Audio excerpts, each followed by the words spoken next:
Let me just go do cardio it's fasted. Anything that'll cheat the system. Okay, but how do you know if you get caught or not? You stand on the scale. That's right. And shit. So if you're standing on the scale, you're getting sold everything. Everything.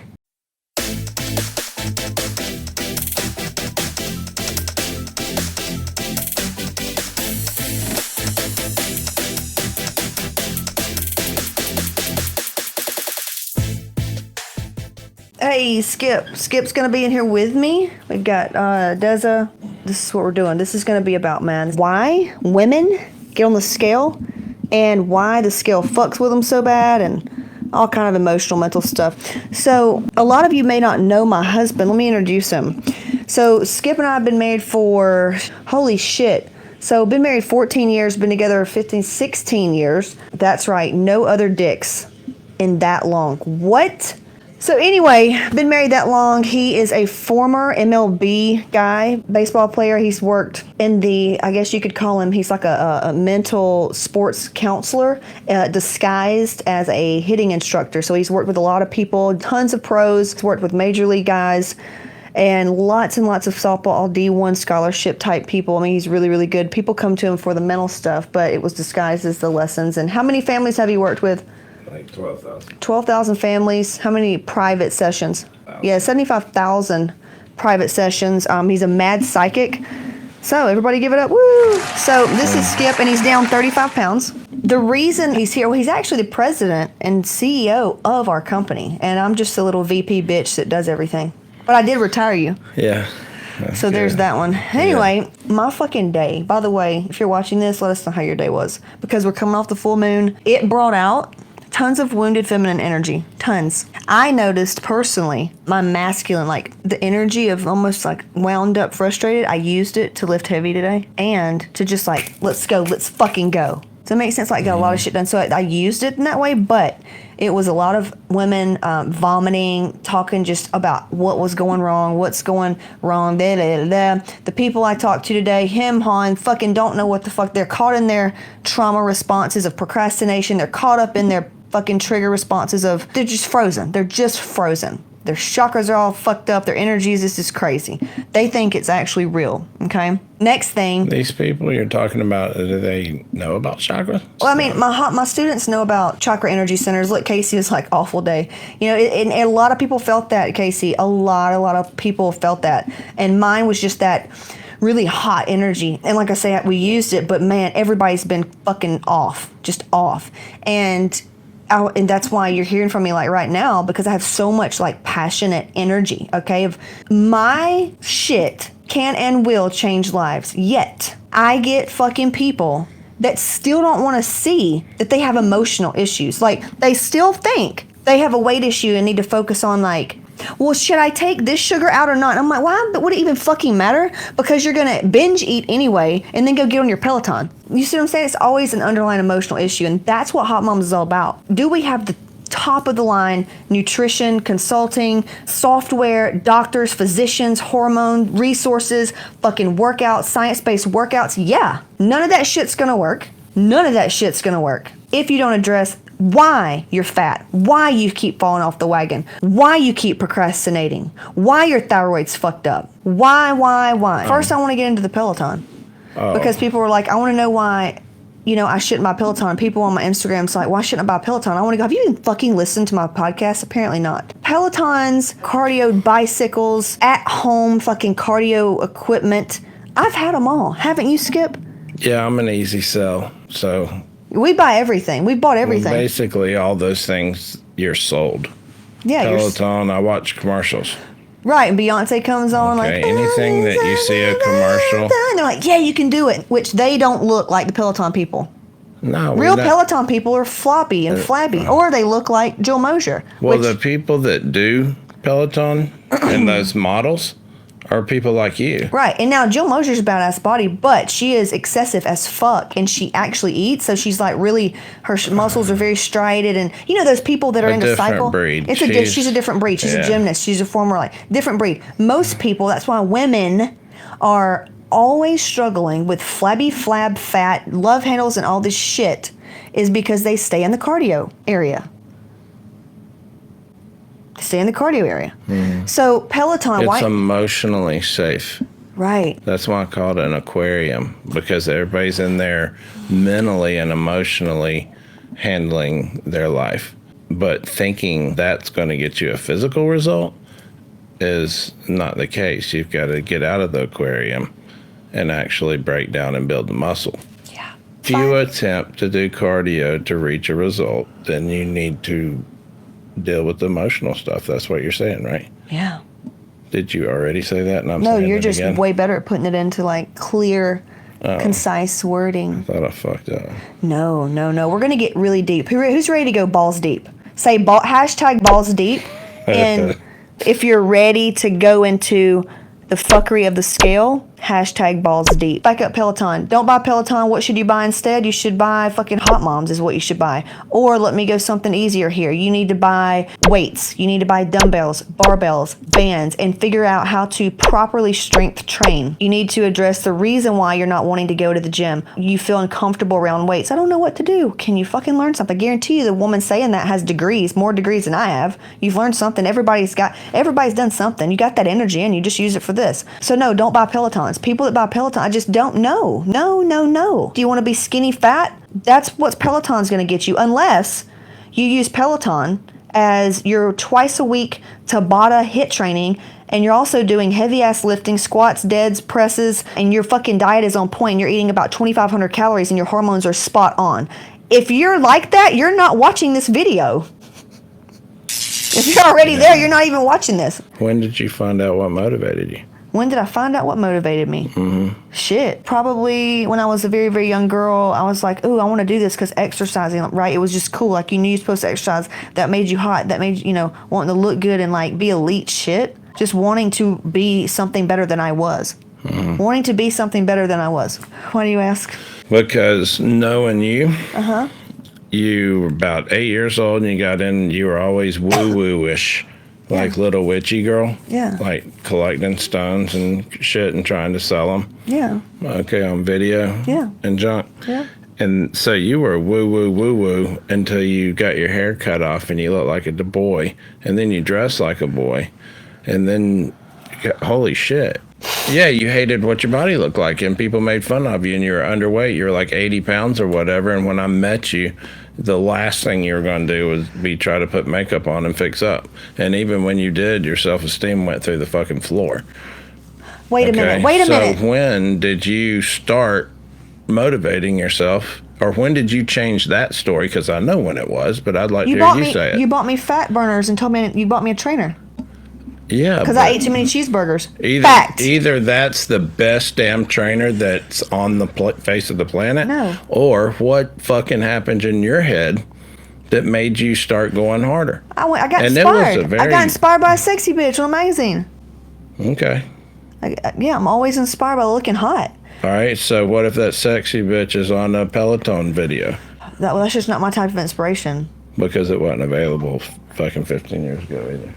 Corey Everson and Denise Austin. I did Denise Austin videos. I did Carmen Electra, pole fitness. Okay. Like, horribly.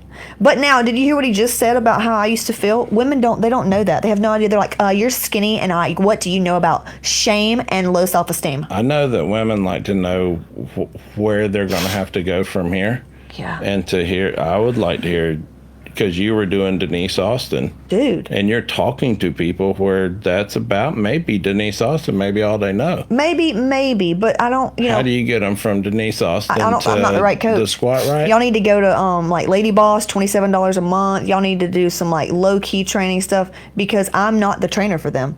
I don't want somebody that's there that's trying to get to the next thing. I am for the goal-oriented woman that already has maybe tried shit and has failed horribly. Here's what I see work with you is that if you can handle the emotional and mental and all that in association with the diet and nutrition and how that holistically helps, it motivates that person to go find this information beyond what you do. Yeah. Because it's everywhere.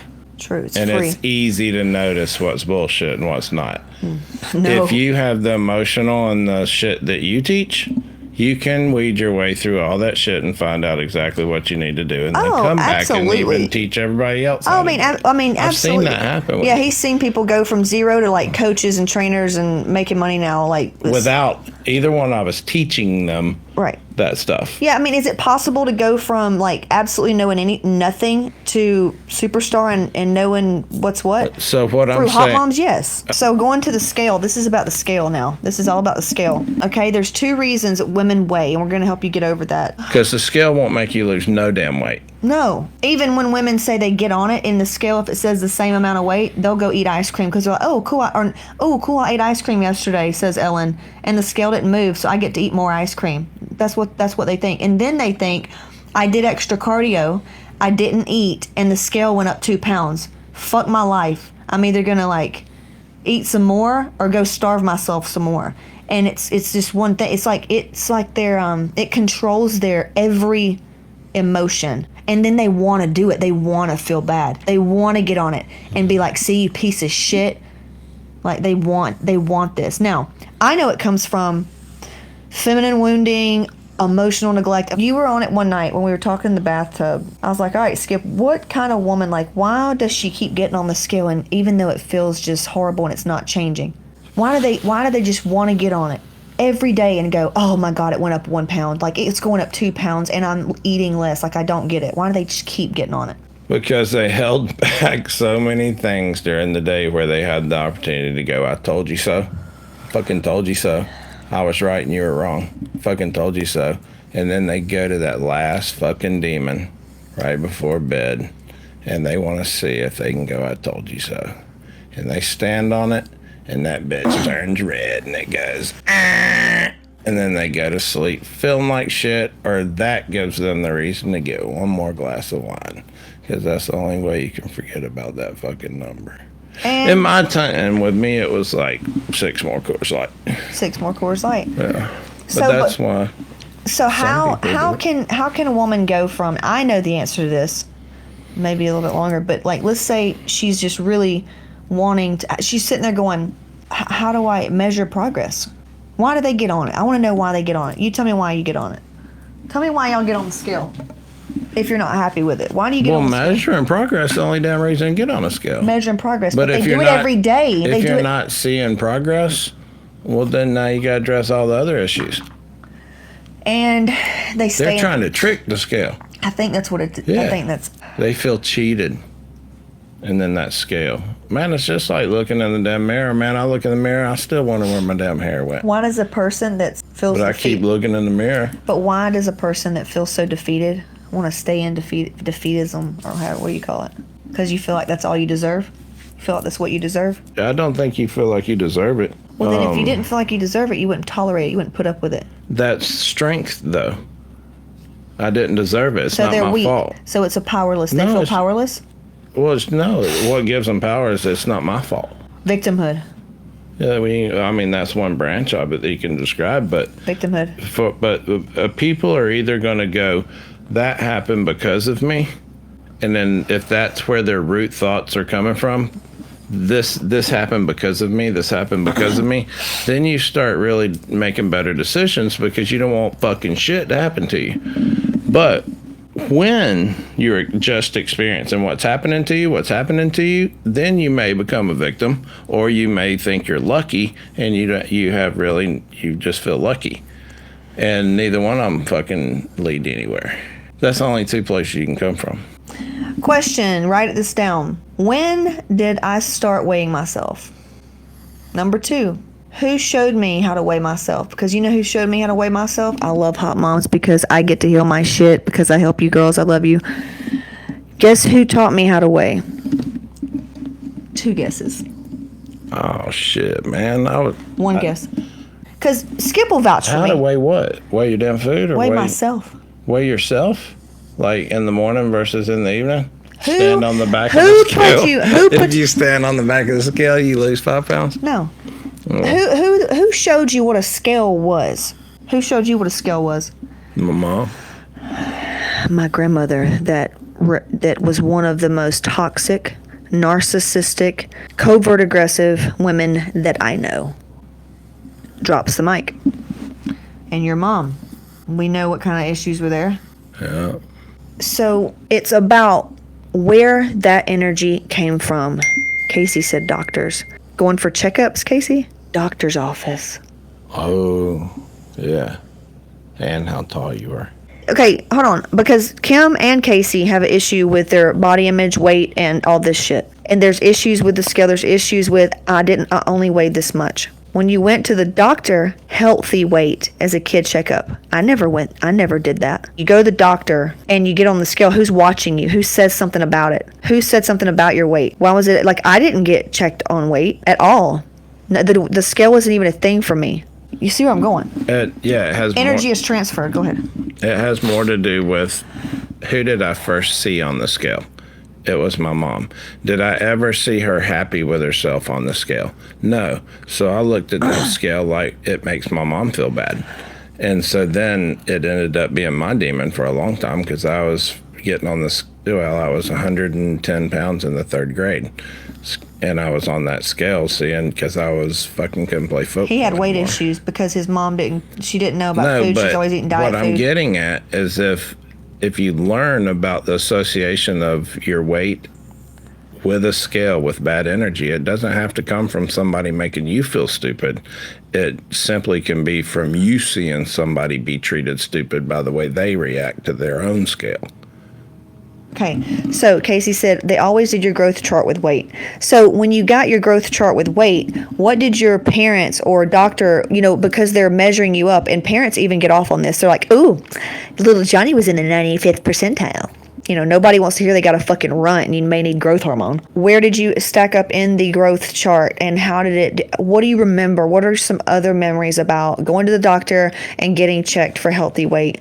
And Kim said, nobody ever said anything about my weight. It's just part of the checkup, height and weight. Okay, so there's nothing there. Or did your mom say, oh, that's so good? Or did she say, well, we need to do this? Or did she say anything? Or did she, I don't know. I just want to know what was around that. Think really hard. Keep going. Okay, I was never weighed as a kid. That's just where I learned the scale. Okay, what did you learn about it? Who was around you? That's what I was saying. Kids, that's just something else that they would even pay attention to that. Did you ever remember that, Skip? Like where you stacked up in the percentile? Yeah, I never. In middle school? I never hit that fucking scale, ever. What do you mean hit it? Like when I came out 7 pounds 6 ounces, and then I was underweight until about, I guess, kindergarten. And then so 1st grade, I don't remember much. 2nd grade, I don't remember much. And then 3rd grade, I was like 40 pounds overweight. Because you went to a healthy weight checkup or something? No, because I was bigger than everybody else around me. Did you go to the doctor to realize this? No, I didn't. I was bigger than everybody around me. Okay, so the social created like I'm looking at my body, comparing it to other people. Yeah. That's okay. Plus, gotcha. I broke shit and I was huge. And then everything kind of caught up with me. I'm just thinking about you breaking the chair. He broke a chair in the clubhouse. Oh, shit, yeah. So that's the same. That probably has nothing to do with me being... Well, no, fuck. I was fat as fuck. I was 280 pounds. So, yeah, every time I'm overweight, I break shit. Always bigger than everybody. And then 8th grade, I was 6'2". 9th grade, I was shaving. But we know where your weight. Oh, but I had fucking floppy titties that my 2 little buddies would pinch. Well, we talk about you today, though, because he's like, Mom only gave me Pop-Tarts. His mom struggled with weight her whole life. It always bled into it. All their women in their family always struggled with weight. They always did crazy fucking diets. They would restrict themselves. She never cooked for Skip. It was just kind of like... My grandmother did. Girl, my mom always told me that once I had kids, that scale would be through the roof. But I say that my mom never acted like it was a crime if she was overweight. She would just make excuses, which isn't good either. But I think that's why I don't have a scale issue. Because when I'm up, it's not a crime to me. I never saw it depicted. Yeah, that's cool. And that's what I'm saying. It's all around the energy and where you learned something that was bad or undesirable or shameful or something. Like you saw it from your mom. Something passed it down. See? First time I was told to watch my weight was by my mom. I was 22 and drinking tons, putting on weight, and she mentioned it to me. Okay, Kim, we know your mom had an eating disorder, right? So this is why if you don't heal your shit, your kids are going to get it. And no matter how much you think, earmuffs, or, we just don't tell our kids that.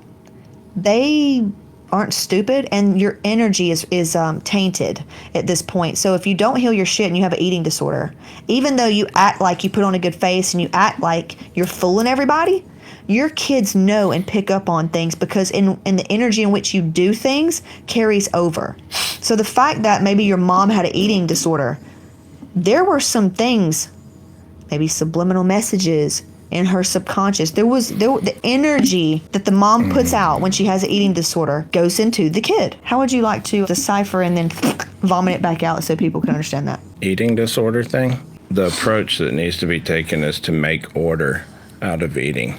So if you're not following a schedule, weighing what you eat involving the scale, you're not putting order to your eating patterns, and we call it a disorder. And I feel bad about my disorder, so I need to go get healed, or it may never go away, or it's an addiction. There's something wrong with me. No, your eating is not in order.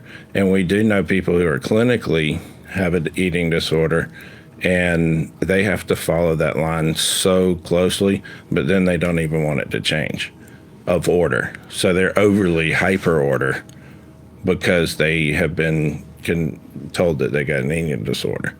And you can't get rid of it. Yeah, you can just make order, because I've seen people not have an eating disorder make order of their eating patterns, and their body, they don't have an eating disorder. But then mentally, when something disrupts their schedule of eating, then their mind tells them that, oh yeah, I'm fucking got an eating disorder. So all of a sudden they start battling that shit again. No, just make order of your eating. Change the order.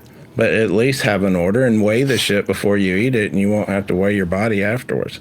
Well, I mean, that would be the easy way out. What the fuck are you selling? Why are you going to? Because they'll do that. They'll do that for 2 weeks, and then their dog dies, or Johnny shits up his back, or their dad goes in the hospital for cancer, or they lose their job, or Sally fucking starts drama at the baseball team at the recreational center, and they fall off the shit, and they binge drink and go on a fucking vacation, and they fuck it all away. This is who we're talking to. Okay, and that's... Wouldn't it be easy if it was just that easy to just start weighing your food and you'll be good? I mean, it is that easy, but it's not that easy. But if it sounds like any of the things you mentioned are in these people's lives, then the easy thing's not gonna... It has to be trickery. It can't be easy. It has to be a trick. If that trick is to walk across needles or coals, they will pick the trick over the easy... Every day. Healthy fix. And what's the trick? It's the lottery. Peloton. It's the lottery. It's these ticket. 8-week challenges. It's hiring the cheap coach. It's the quick fix. It's, let me just take this appetite suppressant. Let me just go do cardio fasted. Anything that'll cheat the system. Okay, but how do you know if you get caught or not? You stand on the scale. That's right. And shit. So if you're standing on the scale, you're getting sold everything. Everything. So when you're ready to stop getting sold everything, ready to stop... But no, we sell this shit, but we don't sell scales. No. We sell how to be able to stand on a scale and that fucking shit make you happy rather than sad. Heather said, but let me add to that. It made me super aware that paying attention to a number was important. It's order. It's numbers. It's only sense of order. I love it, man. Kim said, my mother is so anorexic, also anorexic.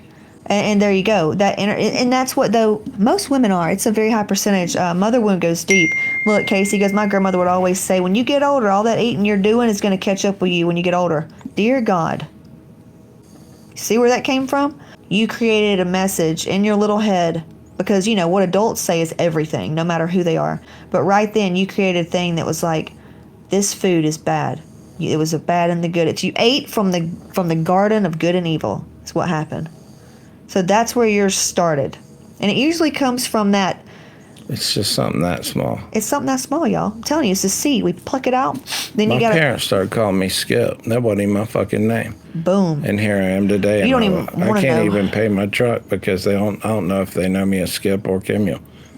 So that's how long it can last. It don't have to be about weight. That's what that joke is about. Something Thanksgiving came around. They were doing a ham bone the certain way, and they cut one end off or something. Like, why you do that, Mom? And she was like, I don't know. Your grandmother taught me. Yeah. And it's like, I don't know. Well, why'd you do it? Well, grandmother, your great grandmother. Well, great grandmother. And then they finally get down to it, and she goes, well, shit, we were just short people or some fucking. It was a joke, but showing you that we do things we don't even recognize it, but really it came from these women, these powerful women. Great grandma Cecilia. She started all this shit.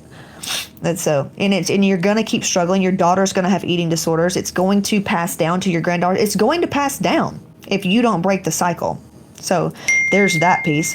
Kim said, yeah, my mom made me think I always needed to be skinny like a size 0. That's what I'm saying. You were like, well, I went to the doctor to get a healthy weight checkup. I'm telling you right now, I went to the doctor for different reasons. I never had to get a healthy weight. Like, it wasn't even a thing. And my mom, let me tell you something. If my mom had another way to emotionally abuse me and feed off of me so that she could feel better and feel like she could win at life using me, she would have used the scale, wouldn't she, Skip? Mm-hmm. And I swear to God, it wasn't a thing. So if it was a thing in growing up, believe it, that your mother had you there to make sure that you were healthy at a healthy weight, because it's important to her. Do you see what I'm saying? The energy in which you may have been at the doctor in the first place to check your weight is a negative thing.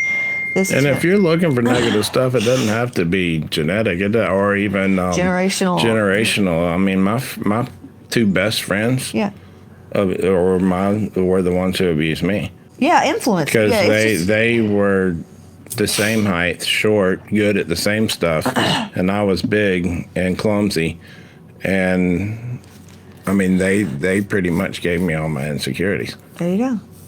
You allowed that to happen. Yeah. Because you're already insecure about whatever. Look, what Heather goes, weight loss shots drive me crazy. Kim said, today when I'm smaller than usual, she makes sure to tell me how good I look, and I hate to hear it. I hate to hear her tell me I look good because it gives me a complex now. Wow. You see, there's just a lot of mommy wounds there. And there's that book you need to start on that's hella healing your mother wound, that's in Hotmomz. I think I sent it to you, but if you forget about it, go in the group and say, what book was Casey talking about for the mother wound? And it's like some heavy shit, but you'll heal a lot of, it's like 12 years of therapy in one book. It's amazing. And we had that in the book club. If you don't want to buy Hotmomz, we actually have our little course with all the books that we recommend. All right. So that's pretty much it about the scale. I mean, is there anything else? I think they now see that it's the energy transfer down that created it to be a bad or good thing or a bad thing. Why they tortured themselves to get on it. It all comes from some old ass beliefs, some toxic energy along wherever, and that's where it came from. And it could simply be somebody who's trying to make order out of chaos. Right, well... And their digits, their numbers. People like to see some sort of daily scoreboard, and they want to follow the scoreboard. Well, and instead of a scoreboard, it's an emotional scoreboard. That's what you need to keep up with. Replace the numbers with something else. Emotions. Replace it with emotion. If anybody were ever going to deal with their emotions and the way they view fucking shit, if their ideology on how they're eating and everything's not fucking working right now is the best time to change your beliefs. Because your beliefs are being fucking changed everywhere. Seriously, it's all in front of us everywhere. Change is fucking out. I'm having to wonder if I'm racist. I'm having to wonder if I'm in the high class, the low class, the middle class, what kind of class I'm in. I'm having to, we're really trying to figure out a lot of stuff. And weight loss, pretty much, I mean, where do we even start? Do we wear a mask? Oh, here's a good one. So everything is chaos right now. Anything that is... I don't see chaos. I do my fucking shit daily. If there's chaos... You don't have a problem with the goddamn scale either. We're talking about why are people trying to make order in their food? Because right now, getting food and eating food... it's fucking weird right now. Everything's weird. So if you focus on it being weird and watch Tucker Carlson. No, I'm saying it's a great time to evaluate what the fuck am I doing that I need to keep that's working for me and what's not working for me. Because everybody's evaluating everything right now, going what's working for me and what's not working for me. Because I don't believe a whole lot of shit. So what's not working for you? Or is that just me? Whatever's not working for you, what do you do with it? I know what I'd do with it. It's all about future self. If the scale wasn't an issue, if you got on the scale and it said what you wanted it to say, how would you feel? What would you do? How would you eat? How would you be? You start doing that every day, you will end up liking what you see on the scale and what you see in the mirror. That's pretty fact, right? Every time I hit the number that I want to hit on the scale, because I use a scale, I just don't think it emotionally messes me up. I do. But every time I hit a number, or every time I've lost a shit ton of weight and got in great shape and hit the number that I was reaching for the whole entire time, I stop working out. It's like what I told you about Ellen when she's like, "Oh, cool! Look, the scale says the same, and I ate ice cream. I guess I can go eat more ice cream." And when I stop working out, I stop tracking. I stop paying attention to what I'm eating, and then I spiral into the same situation that all these people you're talking about are, and then I fucking get back in shape again. He falls off the wagon. He always starts over instead of I compounds. get on the wagon until the wagon gets fucking tiring and boring, and then I know it already, and so then I fall off. So when people get pissed off by standing on a scale, I do that in like 2-year increments. He doesn't know the compound effect. He starts over and over and over and over again. I got tired personally of repeating cycles.